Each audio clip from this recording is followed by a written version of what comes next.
Sukacita merupakan salah satu kebutuhan yang sangat mendasar bagi hidup manusia. Namun, sukacita juga merupakan hal yang sangat langka. Sebagai akibat, majalah Forbes melaporkan bahwa 21% orang dewasa di Amerika Serikat mengalami gangguan stres dalam hidupnya. Bagaimana agar orang dapat mengalami sukacita di masa yang sukar? Berita baik, di dalam Yesus Kristus kita memiliki pengharapan. Kesetiaan Allah dalam Kristus memungkinkan kita untuk bersukacita di segala keadaan. Kelahiran Yesus Kristus Sang Juru Selamat di dunia mendatangkan sukacita yang besar bagi kita semua. Bapak Ibu Saudara sekalian, selamat berjumpa kembali di ibadah Gereja Kristen Perjanjian Baru Fajar Pengharapan. Kasih dan anugerah Allah telah diberikan kepada kita melalui kelahiran Sang Juru Selamat. Kita akan merayakannya melalui ibadah Natal. Ibadah Natal ini akan dilaksanakan secara on-site maupun online. Secara on-site, ibadah Natal akan dilaksanakan pada hari Minggu tanggal 24 Desember di Satelit Pasir Koja dalam 4 kali ibadah. Alokasi waktu ibadah dapat dilihat pada slide yang tertera di layar. Ibadah Natal ini akan disertai dengan ibadah anak.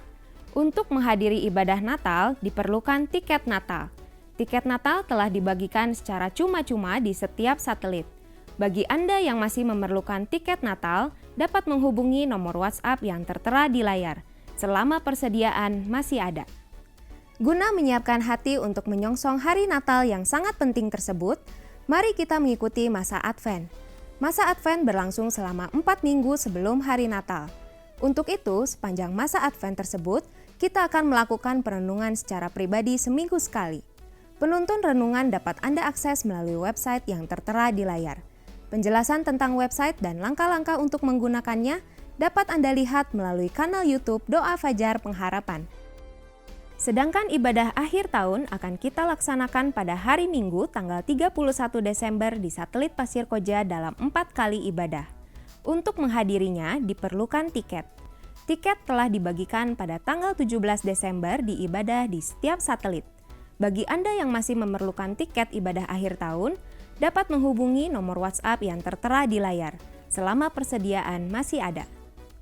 Kita bersyukur kepada Tuhan untuk pemeliharaan dan segala berkat-Nya atas gereja kita. Oleh kemurahan Tuhan, ibadah di Satelit Kopo telah dilaksanakan dalam 2 kali ibadah, yaitu pukul 8.30 dan pukul 10 pagi. Ajaklah rekan dan keluarga Anda untuk beribadah bersama dengan Anda dan mengalami berkat Tuhan.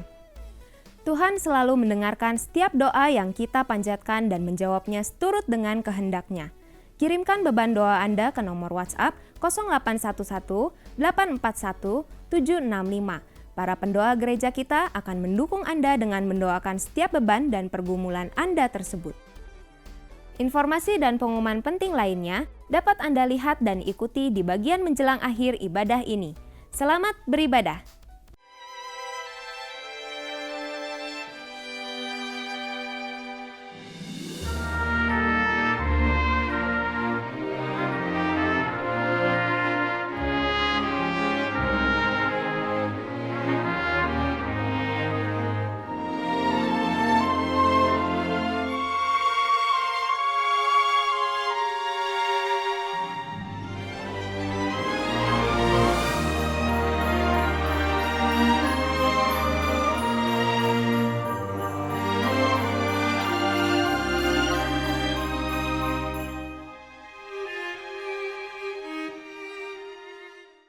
Adakah di antara saudara yang tidak mengharapkan hidup yang lebih sehat, memiliki imunitas atau kekebalan tubuh yang lebih baik sehingga saudara tidak mudah jatuh sakit, mempunyai kemampuan untuk mengatasi stres, dan hidup dengan usia yang lebih panjang?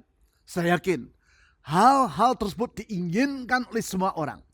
Pertanyaannya adalah, apa yang diperlukan agar semua hal tadi dapat saudara alami? Gary Murphy, seorang penulis dalam bidang kesehatan, dalam artikel yang ia tulis di majalah Healthline dengan judul This is How Joy Affects Your Body, mengemukakan bahwa kunci untuk mengalami hal-hal yang bersifat positif tadi adalah sederhana saja, yaitu hidup dalam sukacita. Dengan mengutip hasil penelitian yang dilakukan oleh Diana Samuel, asisten profesor pada bidang psikiatri di Columbia University, ia mengemukakan bila hati orang dipenuhi dengan sukacita, maka hidupnya akan lebih sehat, tidak mudah jatuh sakit, mampu mengatasi stres, dan mengalami usia yang panjang. Berarti, sukacita merupakan salah satu kondisi yang penting bagi hidup manusia. Karena di samping akan berdampak terhadap kebugaran jasmani, sukacita juga akan sangat menentukan kebahagiaan. Kesadaran tentang pentingnya sukacita ini terlihat dari semakin banyaknya buku yang ditulis dan diterbitkan tentang hal kebahagiaan. Kebahagiaan yang sangat berkaitan dengan perasaan sukacita. Di dalam artikel yang dimuat di dalam majalah Psychology Today, Colin Flora, editor pada majalah tersebut, mengemukakan bahwa pada tahun 2000, jumlah buku yang diterbitkan di Amerika Serikat dengan topik tentang kebahagiaan hanyalah sebanyak 80 judul saja. 8 tahun kemudian, yaitu pada tahun 2008, jumlah buku yang diterbitkan dengan topik yang sama, yaitu kebahagiaan tadi, telah meningkat 50 kali lipat, yaitu menjadi 4.000 judul. Hal ini menunjukkan betapa orang sangat mendambakan sukacita yang menghasilkan kebahagiaan. Hanya saja ironisnya adalah, walaupun jumlah buku yang ditulis mengenai kebahagiaan, sukacita atau kebugaran jiwa tadi semakin bertambah, namun ternyata jumlah orang yang mengalami stres di Amerika Serikat bukannya menurun, tetapi tetap menunjukkan persentase yang sangat tinggi. Hal ini dapat dilihat di dalam laporan majalah Forbes beberapa bulan yang lalu tentang statistik dan fakta kesehatan mental di tahun 2023. Dimuat di situ bahwa pada tahun 2020 ternyata 21% orang dewasa di Amerika Serikat mengalami gangguan kesehatan mental. Hal ini tidak boleh dipandang remeh. Karena orang yang sedang mengalami stres atau depresi sulit untuk bekerja secara maksimal. Sehingga kondisi ini telah mengakibatkan hilangnya produktivitas secara global yang senilai 1 triliun US dollar atau 15.000 triliun rupiah per tahun. Itu baru dampaknya terhadap keadaan ekonomi. Belum lagi pengaruhnya terhadap kebahagiaan dari orang yang mengalaminya maupun terhadap keluarganya. Tentu sangat serius. Dari semua yang saya paparkan tadi, kita dapat mengambil kesimpulan bahwasanya sukacita merupakan salah satu kebutuhan yang sangat mendasar bagi hidup manusia. Namun di saat yang sama ternyata sukacita merupakan hal yang sangat langka. Orang menginginkan sukacita dan menyadari pentingnya dampak sukacita terhadap kebahagiaan dan kebugaran hidup, tetapi tetap saja mereka tak kunjung mengalaminya. Alhasil, manusia tetap saja tidak berbahagia dan jumlah orang yang mengalami tekanan jiwa tidak kunjung menurun. Pertanyaannya sekarang adalah, bagaimana agar orang dapat keluar dari jalan buntu ini? Dapatkah kita mengalami sukacita yang membuahkan kebugaran hidup dan kebahagiaan tadi? Berita baik, di dalam Yesus Kristus kita dapat mengalaminya. Hal itulah yang dijanjikan Allah melalui nubuatan yang disampaikan oleh Nabi Yesaya 2700 tahun yang silam. Yaitu sebagaimana yang dicatat di dalam Yesaya pasal 9 ayat 1-6. Di ayat-ayat Alkitab tersebut Allah menyampaikan janji yang sangat indah dan yang sangat penting kepada umatnya yang di masa itu sedang mengalami berbagai kesukaran. Janji yang membangkitkan pengharapan, yaitu bahwa Ia akan melimpahi mereka dengan sukacita. Perlu kita syukuri bahwa janji ini bukan hanya berlaku untuk umat Allah yang hidup di masa itu saja, tetapi juga bagi semua kita yang hidup di masa kini. Dengan kata lain, apapun kesukaran yang saat ini sedang saudara alami atau hadapi, tak usah saudara berputus asa, sebab sesungguhnya Allah menyediakan sukacita bagi saudara. Mari kita menelaah janji Tuhan yang sangat indah tersebut dengan terlebih dahulu membaca ayat 1 dan 2. Yesaya pasal 9 ayat 1 sampai 2. Bangsa yang berjalan di dalam kegelapan telah melihat terang yang besar. Mereka yang tinggal di negeri kekelaman, atasnya terang telah bersinar. Engkau telah menimbulkan sorak-sorai dan sukacita yang besar. Siapakah yang dimaksudkan dengan kata engkau di sini? Engkau yang menimbulkan sorak-sorai dan sukacita yang besar tersebut? Benar. Yang dimaksudkan dengan engkau di ayat ini adalah Yesus Kristus, Sang Mesias yang kedatangannya dinubuatkan di dalam Yesaya pasal 9 ayat 5 sampai 6. Hal ini telah saya jelaskan dalam khotbah di minggu yang lalu. Baik, mari kita baca kembali ayat 2 tadi. Engkau, yaitu Sang Mesias yang kedatangannya digenapi dalam Yesus Kristus, telah menimbulkan sorak-sorai dan sukacita yang besar. Mereka bersukacita di hadapanmu, seperti sukacita di waktu panen, seperti orang bersorak-sorai di waktu membagi-bagi jarahan. Sebagaimana yang telah saya sampaikan tadi, ketika Nabi Yesaya menyampaikan janji Tuhan dalam bentuk nubuatan ini, di saat itu umat Tuhan sedang melewati masa yang sangat sukar. Selama bertahun-tahun mereka tertindas oleh bangsa-bangsa lain. Itu sebabnya di dalam Yesaya pasal 8 ayat 23 ditulis bahwa kehidupan mereka di dalam keadaan yang suram dan terimpit. Terlebih lagi, ketika nubuatan ini disampaikan, saat itu mereka sedang terancam oleh serbuan bangsa Asyur yang terkenal dengan kekejamannya. Dalam situasi yang sangat sukar itu, di ayat 2, Tuhan menjanjikan sukacita yang besar bagi umatnya. Sukacita yang seperti dialami orang di waktu panen dan yang disertai dengan sorak-sorai seperti di waktu orang membagi-bagi jarahan. Dengan kata lain, kepada umatnya itu Tuhan berjanji bahwa mereka dapat hidup bersukacita di segala keadaan. Sukacita yang bukan hanya dialami ketika keadaan sedang berlangsung dengan lancar, namun juga ketika keadaan sedang sukar. Berkaitan dengan janji tersebut, di ayat 3-6 Tuhan menyampaikan alasannya. Alasan-alasan yang diawali dengan kata sebab sebanyak 3 kali, yaitu di ayat 3, 4, dan 5. Mari kita baca ayat-ayat tersebut. Yesaya pasal 9 ayat 3-6. Sebab kuk yang menekannya dan gandar yang di atas bahunya serta tongkat si penindas telah kau patahkan seperti pada hari kekalahan Midian. Sebab setiap sepatu tentara yang berderap-derap dan setiap jubah yang berlumuran darah akan menjadi umpan api. Ayat 5. Sebab seorang anak telah lahir untuk kita, seorang putra telah diberikan untuk kita. Tampuk pemerintahan ada di atas bahunya. Dan namanya disebutkan orang penasihat ajaib, Allah yang perkasa, Bapa yang kekal, Raja damai. Besar kekuasaannya dan damai sejahtera tidak akan berkesudahan di atas tata Daud dan di dalam kerajaannya. Karena ia mendasarkan dan mengukuhkannya dengan keadilan dan kebenaran dari sekarang sampai selama-lamanya. Kecemburuan Tuhan semesta alam akan melakukan hal ini. Sebagaimana yang saudara lihat, ayat 3, 4, dan 5 yang baru saja kita baca ini, masing-masing diawali dengan kata sebab.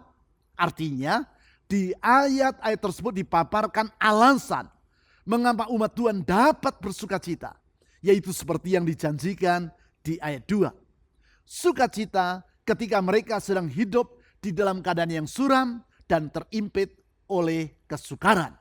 Dengan kata lain, berdasarkan alasan-alasan yang dikemukakan di ayat 3-6, Allah memberi jaminan bahwa umatnya di masa itu, termasuk kita yang hidup di masa sekarang, dapat bersukacita di segala keadaan. Saya ulangi, semua kita dapat hidup bersukacita di segala keadaan. Mengapa? Karena seperti yang ditulis di ayat 3 sampai 6, alasannya adalah karena yang pertama, melalui Kristus Allah mengulurkan pertolongan. Saya ulangi, kita dapat bersuka cita di segala keadaan karena yang pertama, melalui Kristus Allah mengulurkan pertolongan. Di sini saya menyebut bahwa Allah mengulurkan pertolongannya melalui Kristus. Sebab seperti yang telah saya jelaskan ketika kita membaca ayat 2 tadi, Allah menyediakan sukacita yang Ia janjikan bagi umatnya melalui Sang Mesias, yaitu Yesus Kristus. Untuk jelasnya, mari kita baca kembali ayat 2 tadi. Engkau, yaitu Sang Mesias, telah menimbulkan sorak-sorai dan sukacita yang besar. Mereka bersukacita di hadapanmu seperti sukacita di waktu panen, seperti orang bersorak-sorai di waktu membagi-bagi jarahan. Saudara lihat, pada ayat tersebut, sukacita yang Allah janjikan kepada umatnya, Ia sediakan melalui Sang Mesias. Itulah pribadi yang datang untuk membebaskan umatnya. Pribadi yang kedatangannya telah digenapi dalam Yesus Kristus Tuhan kita. Melalui Yesus, Allah menghadirkan sukacita dan pertolongan kepada umatnya. Pertolongan tersebut ditegaskan di ayat 3 sampai 4. Pertolongan dalam bentuk kemerdekaan dari penindasan oleh bangsa-bangsa lain yang dialami oleh umat Tuhan di masa itu. Hal ini digambarkan di ayat-ayat tersebut dalam bentuk janji Allah, yaitu bahwa Ia akan mematahkan kuk yang menekan, gandar di atas bahu, serta tongkat yang menindas umatnya. Bukan itu saja, Allah juga akan memusnahkan bangsa-bangsa yang menjajah umatnya itu dengan menjadikan mereka sebagai umpan api. Bagi kita yang hidup di masa sekarang, pertolongan Allah ini adalah dalam bentuk kemerdekaan dari ikatan dosa dan hukuman dosa. Ikatan dosa yang melumpuhkan manusia dan hukuman dosa yang mengakibatkan manusia tidak pernah mengalami kebahagiaan yang sejati. Pertolongan tersebut digenapinya melalui kedatangan Yesus Kristus yang membebaskan kita dari kuasa dosa. Pertolongannya itu juga kita alami di dalam kehidupan sehari-hari.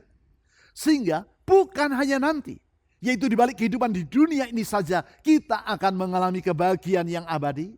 Di masa sekarang pun kita dapat mengalami sukacita yang berlimpah-limpah. Tak terhitung pertolongan Allah melalui Kristus yang sudah saya alami. Salah satunya adalah seperti yang telah beberapa kali saya bagikan dalam kesaksian saya, yaitu pertolongan Allah yang memungkinkan saya untuk berdiri dan menguraikan firman Tuhan bagi saudara seperti pada hari ini. Pertolongan Allah melalui Kristus itu saya syukuri. Karena 5 tahun yang lampau saya mengalami stroke. Menurut pemeriksaan dokter didapati bahwa saluran pembuluh darah di dalam otak saya, yaitu pembuluh darah yang bernama basilar arteri, telah mengalami penyumbatan sebesar 70%. Padahal basilar arteri adalah satu-satunya pembuluh darah yang menyalurkan oksigen ke dalam batang otak manusia. Batang otak yang merupakan pusat sistem syaraf, yang antara lain mengatur fungsi dari jantung dan paru-paru kita. Singkat kata, apabila basilar arteri dalam keadaan tersumbat secara total, maka dampaknya adalah sangat fatal, yaitu jantung kita akan berhenti bekerja dan paru-paru kita tidak akan lagi berfungsi. Dokter ahli syaraf, baik di Bandung, Jakarta, Singapura maupun di Atlanta, Amerika Serikat, menyampaikan kepada saya bahwa sampai saat ini di seluruh dunia belum ada teknologi yang dapat mengatasi penyumbatan tersebut. Dan karena penyumbatan pada basilar arteri di bagian otak saya tadi adalah sebesar 70%, maka semua dokter yang merawat saya berkata bahwa saya harus mengurangi aktivitas saya, termasuk aktivitas di dalam berkhotbah. Menghadapi situasi yang dapat dikatakan jalan buntu tersebut, maka di samping berupaya untuk menjaga kesehatan fisik dan kebugaran psikologis, inilah yang saya lakukan, yaitu terus bergantung kepada Tuhan. Setiap pagi ketika bangun tidur, saya bersyukur kepada Tuhan karena masih diberi kesempatan untuk menghirup nafas dan beraktivitas. Saya sangat menyadari bahwa kehidupan saya hanyalah karena anugerah Tuhan. Bayangkan, apabila basilar arteri yang sangat vital tersebut dan yang diameternya hanya 3 mm atau yang sebesar sedotan aqua, tinggal 30% saja yang tidak tersumbat. Berarti hanya tinggal 1 mm saja dari pembuluh darah yang sangat vital itu yang masih berfungsi untuk mensuplai oksigen ke otak saya. Sehingga jelas, hidup saya hanya karena anugerah dan kemurahan Tuhan Yesus.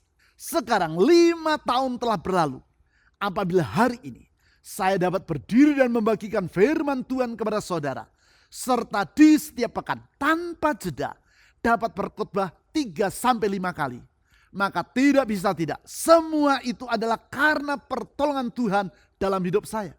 Pertolongan yang saya alami dalam Kristus tersebut memungkinkan saya untuk hidup bukan dalam kekhawatiran, namun dengan penuh sukacita.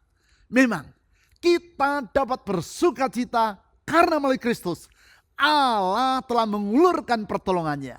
Pertolongan baik dalam kehidupan jasmani, jiwani, maupun rohani dalam hidup kita. Selanjutnya, yang kedua, kita dapat bersukacita di segala keadaan. Sebab melalui Kristus Allah menunjukkan kuasanya. Saya ulang, yang kedua, kita dapat bersukacita di segala keadaan. Sebab melalui Kristus Allah menunjukkan kuasanya. Perlu saudara ketahui bahwa kuasa Tuhan bersifat tidak terbatas dan tetap berlangsung sampai pada hari ini. Dengan kuasanya yang tidak terbatas itu, ia sanggup melakukan perbuatan-perbuatan yang besar bagi umatnya. Tentang besarnya kuasa Allah di dalam Yesus Kristus tersebut, di ayat 5 ditulis sebagai berikut. Sebab seorang anak telah lahir untuk kita, seorang putra telah diberikan untuk kita. Tampuk pemerintahan ada di atas bahunya, dan namanya disebutkan orang Penasihat Ajaib, Allah yang perkasa, Bapa yang kekal, Raja Damai. Di ayat ini tentang kedatangan Sang Mesias itu diutarakan sebagai berikut. Seorang anak telah lahir untuk kita, seorang putra telah diberikan untuk kita. Lebih lanjut, di ayat yang sama disebutkan beberapa gelar dari Sang Mesias. Di antaranya yaitu bahwa dia adalah Allah yang perkasa. Hal ini menunjukkan bahwa Sang Mesias atau Kristus adalah pribadi yang kuasanya tidak terbatas. Sehingga di ayat 6 tentang dirinya dikatakan besar kekuasaannya tidak akan berkesudahan. Tidak terbatasnya kuasa Allah yang dinyatakan dalam Sang Mesias atau Yesus Kristus ini dapat kita lihat dalam pelayanan Yesus 2000 tahun yang lampau di dunia. Pelayanan yang ditandai dengan pelbagai mujizat yang tak terbantahkan. Dalam kuasa mujizat tersebut, ia mencelikkan mata yang buta, membuat orang yang tuli mendengar, yang bisu berkata-kata, yang lumpuh berjalan, bahkan yang mati pun mengalami kebangkitan. Bukan itu saja, sebagaimana yang dicatat dalam kitab Kisah Para Rasul, dalam nama Tuhan Yesus, para muridnya juga melakukan berbagai mujizat yang merupakan bukti dari tidak terbatasnya kuasa Allah tersebut. Kuasa yang tetap bekerja sampai pada hari ini.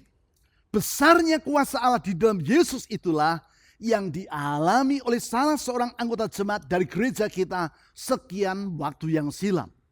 Yang bersangkutan memiliki usaha, yaitu sebuah toko mebel. Suatu sore, sesudah jam tutup toko dan baru saja ia tiba di rumah, ia menerima telepon dari tetangganya yang mengabarkan bahwa toko di samping toko mebel yang ia miliki sedang terbakar. Segera ia mengendari motornya dan bergegas pergi ke tokonya yang sudah tutup tadi. Sementara dalam perjalanan ia berdoa memohon agar Tuhan memberi pertolongan. Sebab gudang di tokonya sedang penuh dengan stok barang dagangan. Mendadak ia teringat kepada refrain dari salah satu lagu pujian. Ia lupa syair dari lagu tersebut, yang ia ingat hanyalah bagian refrainnya saja. tanpa sadar sepanjang perjalanan menuju ke tokonya, ia menyanyikan refrein dari lagu pujian tersebut. Refrein lagu pujian yang berbunyi, Haleluya, Tuhan Maha Kuasa. Haleluya, Tuhan Maha Kuasa.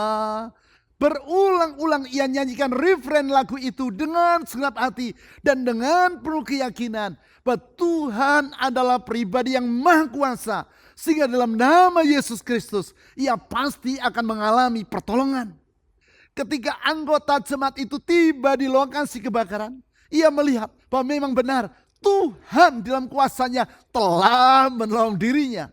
Karena ketika toko yang berada di sebelah toko mebel miliknya dalam keadaan terbakar, mendadak datang angin yang berlawanan arah sehingga api tidak menjilat ke arah toko miliknya. Alhasil, ketika api yang membakar toko sebelah dapat dipadamkan dan sebagian dari toko itu dalam keadaan hangus, namun toko mebel miliknya sama sekali dalam keadaan utuh dan tak tersentuh oleh api. Di saat itu barulah ia teringat kepada syair lengkap dari lagu yang ia nyanyikan di sepanjang perjalanan tadi. Itulah lagu yang biasa dinyanyikan oleh anak-anak di sekolah minggu. Yaitu lagu dengan syair, King Kong badannya besar, tapi aneh kakinya pendek. Lebih aneh binatang bebek, lehernya panjang kakinya pendek. Haleluya, Tuhan Maha Kuasa. Haleluya, Tuhan Maha Kuasa. Seminggu kemudian, ketika ia memberi kesaksian di tengah jemaat, ia berkata, ternyata Tuhan memakai lagu King Kong badannya besar untuk menolong saya dalam berdoa. Bukan itu saja, Tuhan juga telah menjawab doa saya dengan kuasanya yang tak terbatas. Tentu dalam hal ini bukan masalah lagu yang dinyanyikan, namun memang melalui Yesus Kristus Allah telah menunjukkan kuasanya. Kuasa Allah yang tak terbatas sehingga tidak ada yang mustahil bagi dia. Kuasanya yang melampaui segala keadaan dan yang tidak pernah berubah untuk selama-lamanya. Di dalam kuasanya itu, yaitu melalui nama Yesus Kristus, ia tetap melakukan mukjizat sampai pada hari ini. Kalau kita menyadari kebenaran ini, maka di masa yang sukar pun kita tidak akan berputus asa. Sebaliknya, kita dapat bersukacita di segala keadaan. Sekarang yang ketiga, kita dapat bersukacita di segala keadaan. Sebab melalui Kristus, Allah menunjukkan kesetiaannya. Saya ulang, yang ketiga, kita dapat bersukacita di segala keadaan. Sebab melalui Kristus, Allah menunjukkan kesetiaannya. Kesetiaan Allah tersebut antara lain adalah dalam hal kesetiaannya terhadap janjinya. Hal ini dapat kita lihat di ayat 6 sebagai berikut. Yesaya pasal 9 ayat 6.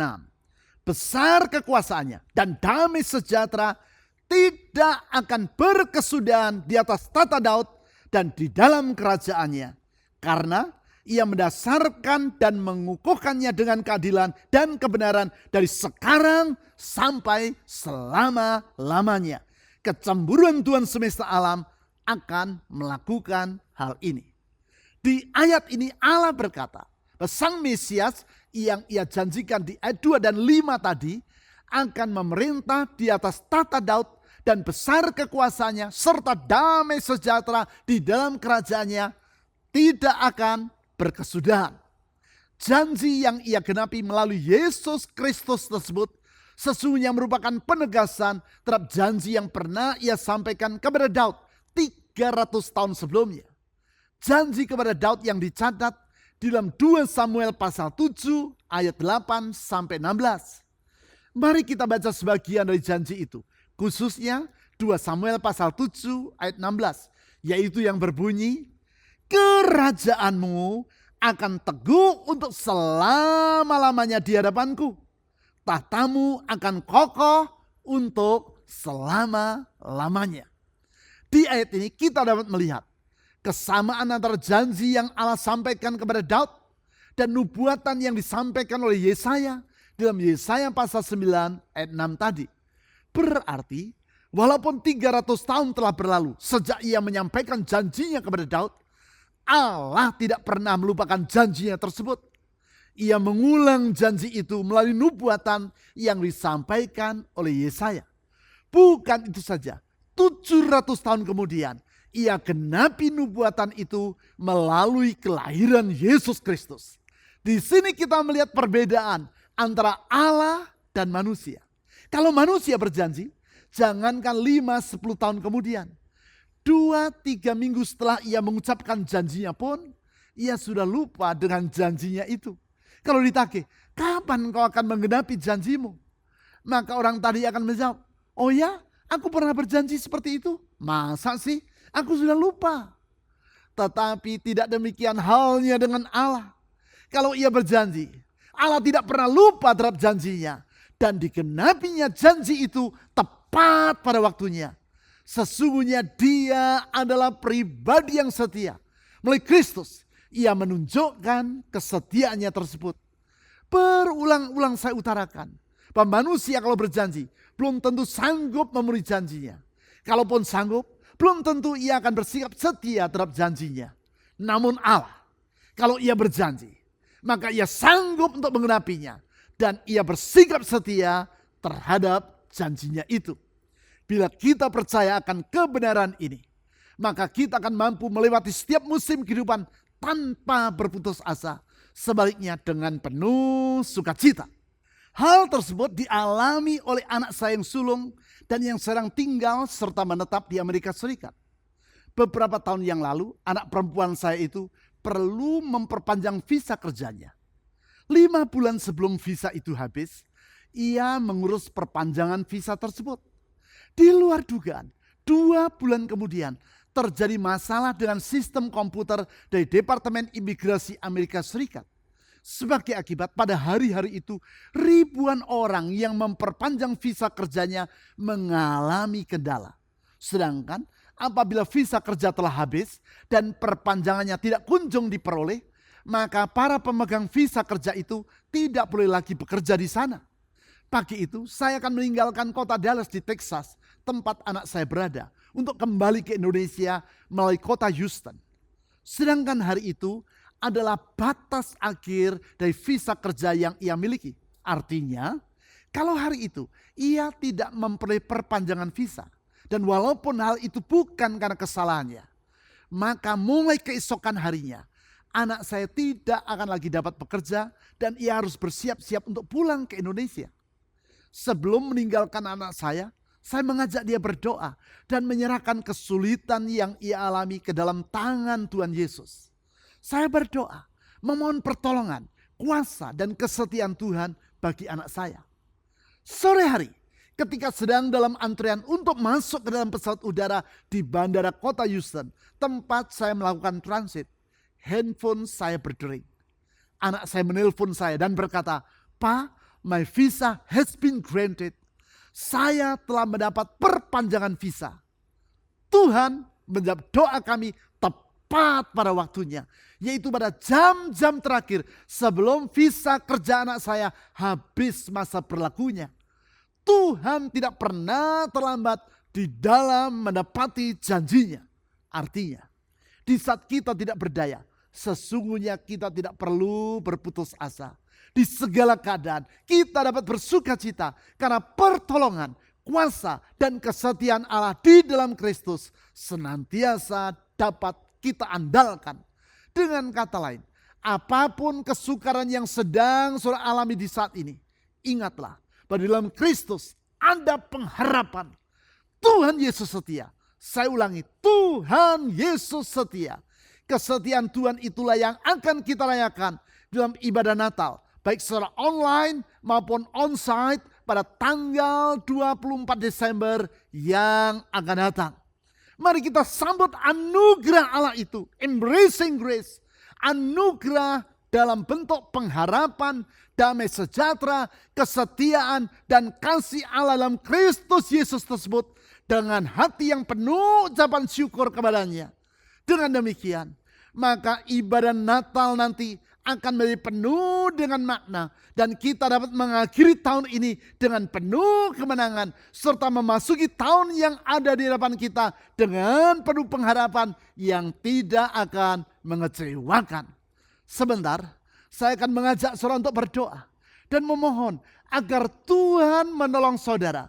Sehingga hari-hari terakhir sebelum saudara menyelesaikan tahun ini, saudara akan mengalami mujizat dan pertolongan Tuhan dalam kehidupan saudara. Karena kita percaya sesungguhnya the best is yet to come. Hal yang lebih baik masih Allah sediakan bagi kita semua. Mari kita berdoa. Tuhan Yesus, kami bersyukur karena di dalam Engkau dan melalui Engkau kami mengalami pertolongan, kuasa dan kesetiaan Allah yang tidak terbatas itu. Sehingga apapun yang kami hadapi dan alami, kami tidak mau khawatir, kami tidak mau berputus asa. Sebaliknya dengan percaya kepada kasih-Mu, percaya kepada kuasa-Mu, percaya kepada kesetiaan-Mu, kami dapat bersukacita dalam segala keadaan. Sukacita yang adalah kekuatan kami, sukacita yang menyanggupkan kami memandang hari esok dengan penuh pengharapan dan kebahagiaan. Karena kami percaya Tuhan Yesus, Engkau setia. Tuhan Yesus, Engkau setia. Tuhan Yesus, Engkau setia. Engkau setia kepada janji-Mu. Engkau setia kepada firman-Mu. Engkau setia kepada umat-Mu. Dengan percaya kepada semua tadi, kami menyerahkan hidup kami dalam hari-hari terakhir sebelum kami menyelesaikan tahun ini. Kami mohon uluran tangan-Mu yang penuh dengan kuasa dan mujizat itu membuka jalan tepat pada waktunya, membuka pintu keluar tepat pada saatnya. Karena Tuhan, Engkau tidak pernah terlambat dalam bertindak. Engkau selalu membuat segalanya indah seperti waktu-Mu dan rencana-Mu. Saya berdoa ulurkan tangan-Mu yang menyembuhkan, yang memulihkan, yang memberikan pengharapan itu. Kepadamu ya Tuhan Yesus saya berdoa, memohon urapan, pertolongan dan mujizat dalam hidup rumah tangga, pekerjaan, kesehatan dan masa depan anak-anak-Mu. Sehingga kami dapat menyelesaikan tahun ini dengan sukacita yang besar. Kami dapat merayakan kelahiran-Mu dalam Natal nanti dengan kemenangan yang sungguh-sungguh nyata. Kami percaya Tuhan Yesus, di dalam Engkau kami punya pengharapan. Karena sesungguhnya di dalam Tuhan Yesus ada pengharapan yang tidak akan mengecewakan. Kepadamu dan di dalam nama-Mu kami telah berdoa. Amin. Harapanku di dalam-Mu, hanya Kau Yesus Tuhanku. Ku percaya ku aman dalam-Mu.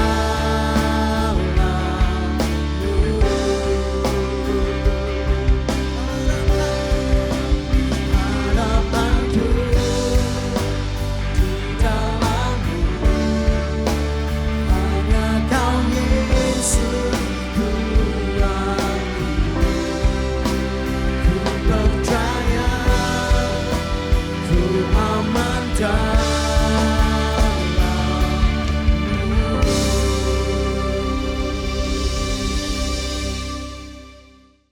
Berikut adalah beberapa informasi dan kegiatan gereja kita yang dapat Anda ikuti.